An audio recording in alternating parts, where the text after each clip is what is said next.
दोस्तों आज के इस वीडियो में हम देखेंगे grassy shoot disease of sugarcane. Sugarcane में ये ग्रासी शूट डिजीज़ के सिम्टम्स देखेंगे, cycle, etiology, control measure, etc। Sugarcane के येलोविंग एवं वाइट लिप डिजीज़ को India, Taiwan and Thailand etc countries में साइंटिस्ट द्वारा एक ही ऑर्गेनिज्म द्वारा उत्पन्न डिजीज़ माना जाता है। इंडिया में फर्स्टली 1919 में महाराष्ट्र में देखा गया। एक बार और सुन लीजिए, शुगर कैन के yellowing and white leaf disease को इंडिया, ताइवान एंड थाईलैंड जैसे कंट्रीज़ में सम साइंटिस्ट ने एक ही ऑर्गेनिज्म द्वारा उत्पन्न डिजीज़ या बोलें कि बीमारी जो है वो माना गया है।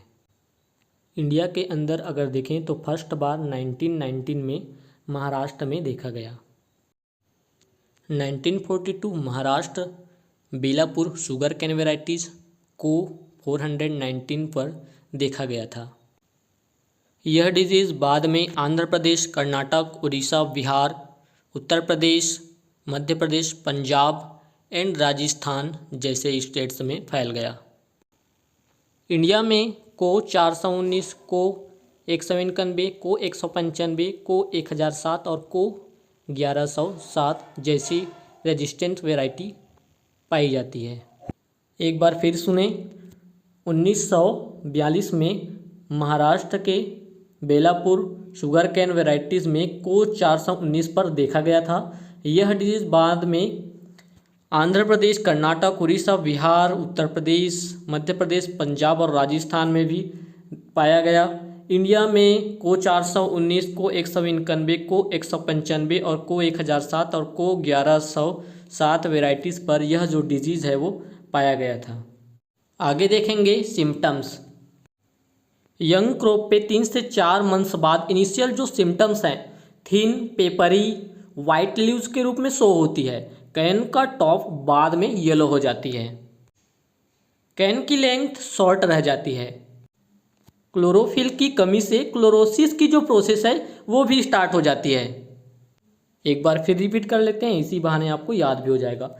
यंग क्रॉप पे 3 से 4 मंथ बाद जो टॉप की जो पहली वाली जो लीव्स हैं उनमें जो सिम्टम्स अगर देखें तो थिन, पेपरी, वाइट लीव्स के रूप में शो होती है। और कैन का जो टॉप है उसमें बाद में वो येलो कलर की हो जाती है। कैन की लेंथ जो है वो छोटी हो जाती है। छोटी तो नहीं होती पर बोल सकते हैं कि वो लंबाई में ग्रोथ नहीं कर पाती है। क्लोरोफिल की कमी से क्लोरोसिस की प्रोसेस हो जाती है। अक्सर हम जानते हैं कि जहाँ पे क्लोरोफिल की कमी हो रही है उस प्रोसेस को हम क्लोरोसिस बोलते हैं। After chlorosis shrub like structure show करते हैं। सीधे ना बढ़कर आसपास से छोटी छोटी न्यू ब्रांचेस जो है निकलती हैं। इन्फेक्टेड प्लांट्स से प्राप्त शुगर एंड गुड़ क्वालिटी लेस होती है। निर्मित प्रोडक्ट से स्पेसिफिक दुर्गंध आने लगती है। पहले तो हमने देखा कि क्लोरोसिस होती है, फिर जो पत्तियां हैं वो लेंथ में अधिक ग्रोथ नहीं कर पाती हैं तो श्रब लाइक जो स्ट्रक्चर है वो शो होती है। किसमें? कैन के प्लांट्स में।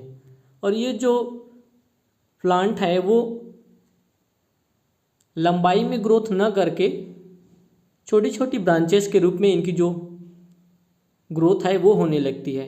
इन्फेक्टेड प्लांट से प्राप्त किया गया जो शुगर है या फिर गुड़ की क्वालिटी अगर देखें तो वो अच्छी नहीं रहती है।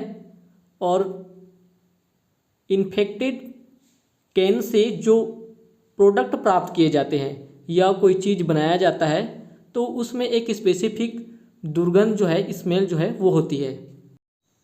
अगला देखते हैं aetiology. Casual organism phytoplasm MLO mycoplasma like organism होता है। पहले इस डिजीज को वायरस से उत्पन्न माना जाता था।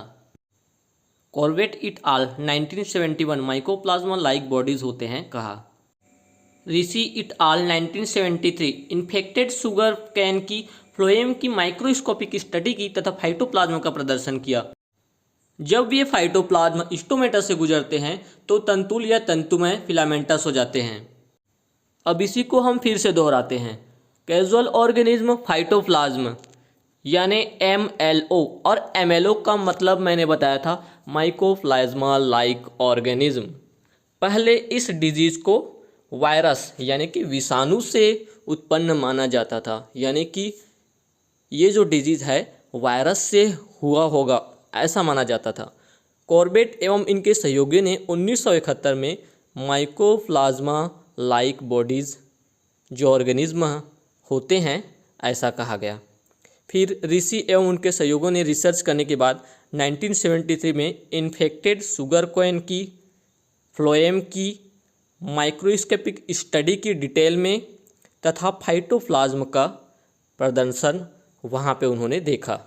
जब ये फाइटोप्लाज्म स्टोमेटा से गुजरते हैं तो तंतुमय या इसी को बोल सकते हैं तंतु से युक्त, जिसको फिलामेंटस बोला जाता है। ट्रांसमिशन के अंतर्गत हम ये शामिल करते हैं कि डिजीज़ का जो ट्रांसफ़र है एक प्लांट से दूसरे प्लांट्स पर कैसे होता है, किसके थ्रू होता है। एफिड्स एंड वाइट फ्लाई जैसे कीटों के द्वारा जो ग्रासी सूट डिजीज़ का है वो फैलाव होता है। इसमें बस यही बताना था। इसके बाद देखते हैं डिजीज साइकिल। फाइटोप्लाज्म बैक्टीरिया का एक स्पेसिफिक ग्रुप है जो कीटों के थ्रू फैलता है। उनके द्वारा उत्पन्न होने वाले कई सिम्टम्स जो है वायरस जैसे ही होते हैं। नई निदान तकनीकों के आगमन से फाइटोप्लाज्म डिजीज़ की नंबर में काफ़ी ग्रोथ हुई है। डिजीज साइकिल के अंतर्गत जो फाइटोप्लाज्म है वो एक प्लांट से दूसरे प्लांट में, बोलने का मतलब जो इन्फेक्टेड प्लांट्स है वहाँ से एक हेल्दी प्लांट्स में एफिड्स या फिर वाइट फ्लाई के थ्रू पहुँचाया जाएगा। उसके बाद ये जो फाइटोप्लाज्म है वो हेल्दी प्लांट्स की लीव्स स्टेम में जाके अटैच्ड हो जाएगा, चिपक जाएगा। फिर वहाँ पे इस्टाब्लिशमेंट होने के बाद वो क्या करेगा, पेनेट्रेशन स्टार्ट करेगा। पेनेट्रेशन स्लोली करके वो स्टेम के अंदर पहुँच जाएगा। फिर ये क्या करेगा, अपना इन्फेक्शन स्टार्ट करेगा। आफ्टर इन्फेक्शन जो वहाँ पे स्ट्रक्चर या फिर एग्जाम्पल शो होते हैं वो आपको वहाँ पे ऐड करना है। इस प्रोसेस के चलते शुगर केन का जो प्लांट है वो कमज़ोर हो जाएगा, उसमें वीकनेस आ जाएगी। फिर क्या होगी, छोटी छोटी न्यू ब्रांचेस वहाँ पे निकलने लगेगी और जो स्ट्रेट जो लंबाई में ग्रोथ जो करना चाहिए, शुगर केन की जो वृद्धि होनी चाहिए वो नहीं हो पाएगी। अब यहाँ पे हम ये देखेंगे कि एक झाड़ीनुमा स्ट्रक्चर टाइप दिखेगा। क्यों? क्योंकि उसकी लंबाई बढ़ नहीं रही है और छोटी छोटी ब्रांचेस हैं जो आसपास से निकल रही हैं, जिसके कारण शुगर केन जो है श्रब लाइक स्ट्रक्चर के फॉर्म में दिखाई देते हैं। अगर वो प्लांट काफ़ी छोटा है तो फिर वहाँ से आपको जूस भी नहीं मिलेगा। बट डेवलप प्लांट में अगर देखें तो वहाँ पे बोल सकते हैं कि हमको जूस अच्छी क्वालिटी की प्राप्त नहीं होगी, सुक्रोज की मात्रा वहाँ पे कम होगी। इस प्रकार से grassy shoot disease sugarcane के प्लांट को पूरी तरह से बर्बाद कर देती है। इस प्रकार से फिर जो कंप्लीट इन्फेक्टेड प्लांट है वहाँ पे प्रेजेंट फाइटोप्लाज्म को फिर कोई वाइट फ्लाई या फिर एफिड्स है वो उड़ा कर ले जाएगा हेल्दी प्लांट्स पे। तो इस प्रकार से इस डिजीज़ का जो फैलाव है वो होता रहता है। आगे हम देखते हैं इस डिजीज़ को कंट्रोल करने के उपाय। देखिए, इसके फिजिकल और केमिकल दोनों मेथड हो सकते हैं। फिजिकल मेथड के अंतर्गत हम उस फील्ड के वाटर को चेंज करते रहेंगे, मतलब वाटर का उचित निष्कासन होना चाहिए। साथ ही जो इन्फेक्टेड प्लांट्स हैं उन्हें उस फील्ड से कहीं दूर ले जाकर जला देना चाहिए। कंटिन्यू क्रॉप साइकिल भी अपनाना चाहिए।